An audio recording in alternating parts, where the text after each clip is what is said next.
ciidamada Somaliland iyo Puntland ayaa maanta mar kale dagaal ku dhex maray meel u dhaxaysa deegaanada Tukaraq iyo Godqaboobe oo ka tirsan gobolka Sool. Dagaalkan ayaa qarxay kadib markii subaxnimadii hore saaka ay la wareegeen ciidamada Somaliland magaalada Tukaraq oo la socon kaga beegan dhanka bariga 50 kiilomitir, magaalada Garowe kaga beegan dhanka galbeed 70 kiilomitir. dagaalkan ayaa si goos-goos ah uga socday saacadii ugu dambeeyay waxaana la sheegay inuu jiro khasaare naf iyo maal. Somaliland oo imika ku sugan buundo lagu magacaabo Kunjeraniya ku jecel oo ku taala duleedka deegaanka Tukaraq ayaa la sheegay inay jiraan baabuur ku gubtay dagaalkan. dhinaca kale ciidamada Puntland oo iyaguna imika ku sugan deegaanka Godqaboobe oo 15 kiilomitir u jirta deegaanka Tukaraq. waata bal ka waran xaaladda Tukaraq iyo xiisadan ka soo cusboonaatay ee u dhaxaysa Puntland iyo Somaliland. Puntland iyo Somaliland meesha way isku dagaaleen saaka ma garan. waa tahay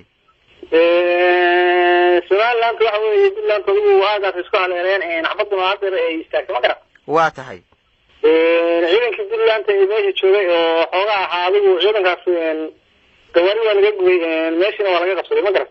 waa tahay ciidanka laga qabsaday meesha isla markaana gawaarida laga gubay waa kuwe ciidanka gawaarida laga gubay waa ciidankii Jimcaale weeye oo meesha joogay iyo kuwa xoogaa ka yimid dhankan madaxtooyada Puntland ka yimid lagu yiri oo meesha marayay dabada. waa tahay haddana Somaliland ma meesha haysata ma garan. xilli may ahayd ama saacad may ahayd markuu dagaalku bilowday. waa tahay ciidanka Somaliland ee markaasi deegaanka qabsaday halkee ka yimaadeen oo ay hore ugu sugnaayeen. Sadigooda aaga ugu gambare iyo way ka soo ruqansadeen waxana talisada ay ku leeyihiin anaga waxa weeye deegaankaas joognay haddana aaga iyaga haysta marka waxa weeye hadda waxba goosgoos weeye laakiin aaga hadda ku sugan yihiin wax kale hadda la sheego oo Puntland gurmada ka yimaado waxa weeye wax difaaco deegaanka doonaya in difaacana oo rasmi hadda ilaa lama hayo ma garan. waa tahay dagaalku imisu socday ay Somaliland ku qabsatay Tukaraq.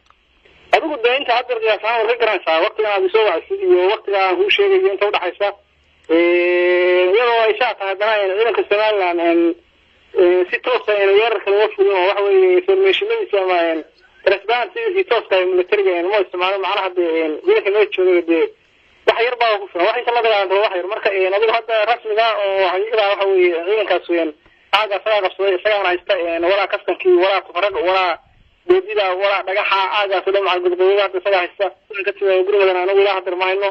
hadduu dagaal dhaco khasaare ayaa la filan karaa ma ka war haysaa khasaare dhimasho iyo dhaawac leh oo dadka rayidka ee deegaanka soo gaaray ama ciidamada isdiriray. wax hadda khasaare rasmi loo sheegi karo waad garan kartaa dagaal markuu dhaco laga warramo khasaare macnaha maxaa dhacay ma oran karo waxa weeye marka kala fogmado baa information la bixin karaa xaaladda sida weeye deegaanka ku soo gabagabeyn oo kusaan ma jiraan haatan wax xiisada colaadeed oo meesha ka socota ama gurmadyo labada dhinac soo gaaraya. waa la doonaya maxaa ciidanka Puntland ilaa xuduudaha asagana waa sheeganaa waxa weeye naga dowladda waa yiraahan information rasmiga ah military attack laga hayo wala hadda waxa weeye waa waxa soo daagay Somaliland waxa soo daagay waxa weeye madaxweynaha federaalka meesha soo dagay oo waxa weeye dalka weyn hata waa la isaga ka gaabiyay ma Puntland marka laga yimaado dalka isaga dowladda waxa weeye shaqadii loo baahnaa oo deegaamada kala maamul ahaan rabay in loo dhiso oo awood yeesho waxa weeye maanta in soo weeraro Puntland ka way ka tahay.